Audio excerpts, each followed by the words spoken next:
Hi everyone, welcome to the BookMattic channel. You are here today because you want to know how to take notes effectively while listening to audiobooks. So we're going to go over some tips that have worked well for me and hopefully will work well for you. So let's get straight into it. So first of all, I just wanted to say that physical books are definitely my preference, as it is for many of you probably watching this video right now. Audiobooks are a bit less popular, and there are several reasons for that, but we're not going to go into those reasons today. What we are going to do is go into the reasons why audiobooks during certain situations can actually be beneficial and a good use of your time. So let's go into the first tip here. Let's get straight into the core of this first one. I love being able to sample new books that I wouldn't normally read the physical book. I love being able to sample those books. And using Audible, which this video is not sponsored by them, but using Audible is a great way to be able to sample several different types of books that I wouldn't necessarily read. Like, for example, the other day I listened to the William Shatner new book called Boldly Go, Reflections on a Life of Awe and Wonder. I think that was the subtitle. And this is a book that I wouldn't necessarily buy the physical copy. I love William Shatner. I love Star Trek, but I wouldn't necessarily buy the copy. So I'm very happy that I listened to the audiobook. And it was a great experience, read by the author as well. So that's another benefit, is sometimes you'll, or a negative, depends on the author. It depends on who wrote it and their voice. But I just loved hearing his voice. So being able to sample books, there's like a plethora of books out there. And with the Audible subscription, you get 1 credit per month, which allows you to get any book on their database. In addition to that, there is a selection of probably hundreds or maybe even thousands of books that you get with the subscription, and you don't have to use the credit. Sometimes these books are like the classic books, or sometimes they're Audible originals, or sometimes there's just a special promo where they put the book out there for free, just like they do on Kindle. So this is a very beneficial, I think, for people who just want to kind of sample books. And then later, if you decide, well, this is a book that I really want to actually have on my physical shelf, then you can go out and buy the book after you have already maybe sampled it or even listened to the whole thing. Now, because you're on this journey of discovery and you're trying to find books that are really good, of course, sampling is a great way to do that, to discover new books, to discover new genres, to discover new authors. So my suggestion is to you is to sample books from genres that maybe you don't normally read the physical books with.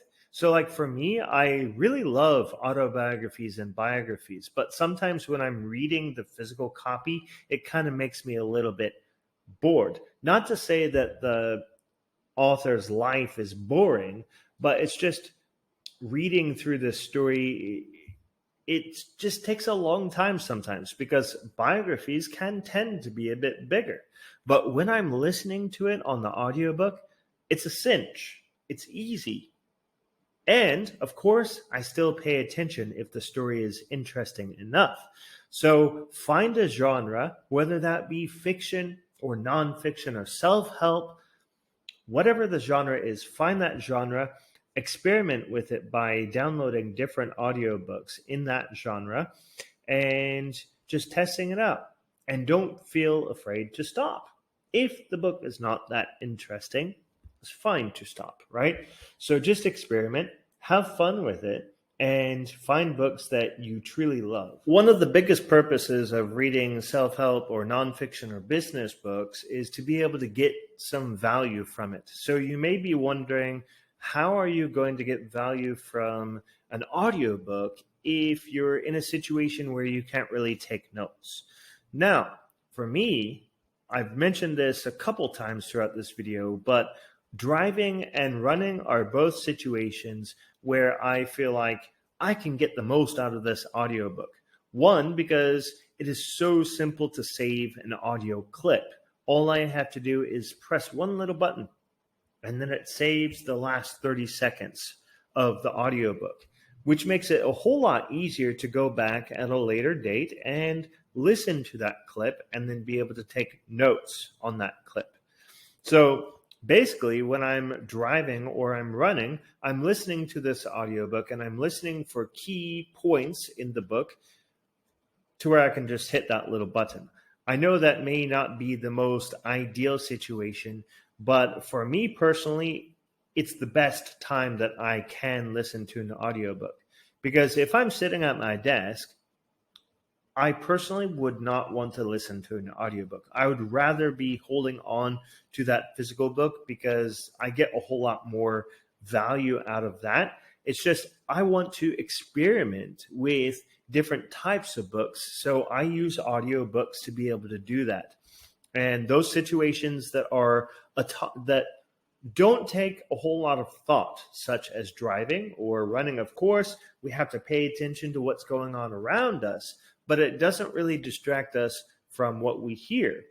And if you do miss something, like you start to zone out, which I hope you don't do when you're driving, but if you start to zone out, then you can always rewind. And that's also one little click. You can go back about a minute or two and re-listen to what you have just listened to. So find an activity that's autonomous. You just do it automatically because you've done it so much. That way it makes it easier for you to just click on that one clip button, which saves the last 30 seconds. And then later you can go back and take the notes that you need to take. Now you may be wondering, how are you actually going to take these notes and apply them in your life or transfer them over to a different note-taking system like a second brain?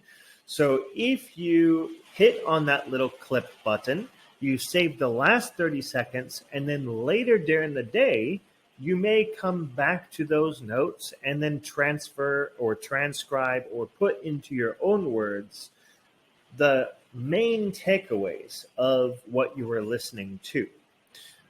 For me personally, I usually like to finish the whole book before I re-listen to the notes and then put the notes into my own words.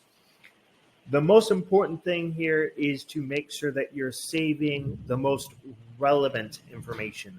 I'm not going to put any information into my second brain that I don't feel like is very valuable to me. So the same thing may be for you. If you're taking physical notes with your pen and paper and a notebook, you want to save time and only write the most relevant ones. Another great thing about saving these audio clips of your audiobooks is the fact that you can just go back to them at any time you want to in the future. Just like when you're taking notes in a physical book, you could look through your book, you could see your highlights or your marginalia notes. It's just kind of a nice thing. You can go back and listen to the audio notes. I hope you have found value in watching this YouTube video today. I hope that maybe I have convinced you who maybe you don't listen to audiobooks. Maybe now you'll give audiobooks a chance when you're doing autonomous activities such as driving and running. Just give it a chance and explore the plethora of books out there. Try something new, because reading is an experience that can help you discover, to help you continue to be curious about life, because curiosity equals progress when you put it into application. So let's listen to more audiobooks. Let's listen to audiobooks that interest us. Get out there, get a subscription to Audible or any other platform that has audiobooks, and enjoy and apply these lessons in your life. Thank you. Subscribe to the BookMattic channel, and I'll see you in the next video.